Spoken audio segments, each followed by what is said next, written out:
மனதை பற்றித்தான் இந்த நூலிலே அவர் பேசியிருக்கிறார். உடலை பற்றி பேசியிருக்கிறார், ஆன்மாவை பற்றி பேசியிருக்கிறார். இப்படி சொன்னதும் எனக்கு ஒரு சின்ன கதை ஞாபகத்துக்கு வருகிறது. இரண்டு நண்பர்கள் காட்டை சுற்றி பார்ப்பதற்காக காட்டுக்குள் போனார்கள். காட்டுக்குள் போகிற போது திடீர் என்று ஒரு கரடி வந்து விட்டது.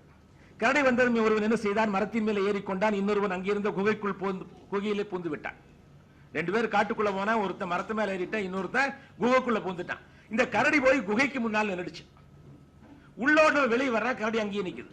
திரும்ப ஓடிட்டு உள்ள வர்றா, கரடி அங்கேயே நிற்பது. இப்படியே உள்ளேயும் வெளியும் ஓடிக்கொண்டிருக்கிறான். கரடி அங்கேயே நிற்கிறது, நகரவில்லை. இதை மரத்தின் மேல் இருந்தவன் கவனித்தான். கவனித்து விட்டு சத்தம் போட்டான், ஏண்டா உள்ளேயும் வெளியும் ஓடிட்டு இருக்கிற முட்டாள்தனமா, பேசாம போய் குகைக்குள்ளேயே இருடா. கரடி அந்த பக்கம் போனதை ஒரு சத்தம் போடுற, வெளியே ஓடி வந்துருனா. அவன் குகைக்குள்ள வந்து கத்துன, நீ தான் அறிவு கட்டவன், ஏற்கனவே குகைக்குள்ள இன்னும் ரெண்டு கரடி இருக்குதுடான. இதுதான் லைஃப்.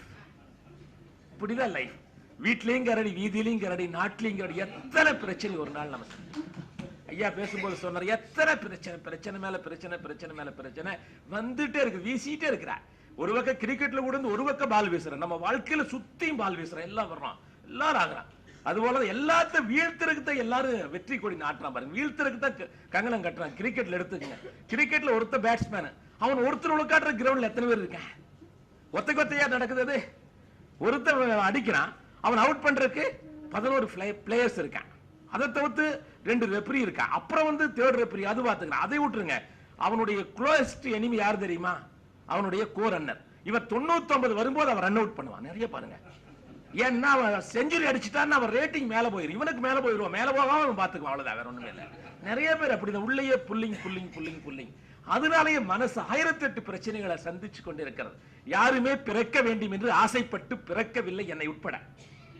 ஏதாவது சந்தேகம் இருக்கா? ஆசைப்பட்டு பிறந்தவங்களுக்கு 5 லட்சம் ரூபாய் பரிசு. ஏண்டா பிறந்தவனு வேணா நினைச்சிருக்கேன், சொல்ல முடியாது. ஏண்டா பிறந்தவனு தான் நினைக்கிறேன். என்ன